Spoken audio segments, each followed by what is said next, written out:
سورۃ النساء آیت نمبر 11 میں اللہ تعالیٰ نے فرمایا ہے، میراث کے احکام بیان کرتے ہوئے فرمایا، آباؤکم و ابناؤکم لا تدرون ایہم اقرب لکم نفعا فریضۃ من اللہ۔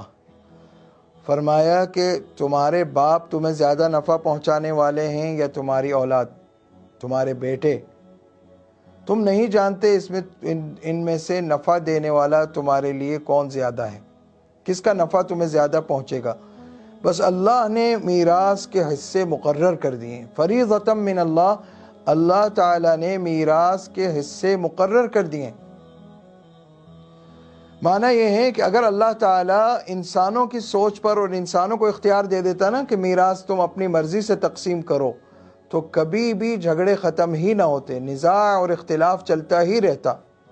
تو اللہ تعالیٰ نے فرمایا ہے کہ جب تم اپنی جان کے مالک نہیں ہو تو اپنے مال کے مالک کیسے ہو سکتے ہو؟ جان کا مالک بھی اللہ، مال کا مالک بھی اللہ۔ تو اللہ تعالیٰ نے حصے مقرر کر دیے۔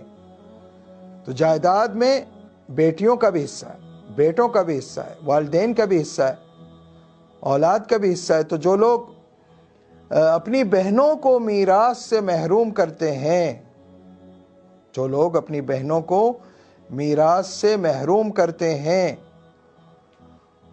وہ سمجھ لیں کہ آخرت میں ان کا حساب بہت سخت ہوگا۔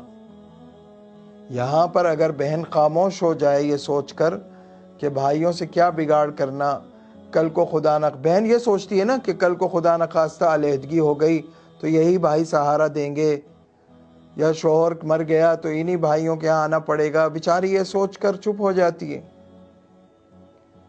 تو بہنوں کا حق کھانے والے جو ہیں وہ اللہ تعالیٰ کی نظر میں بڑے مجرم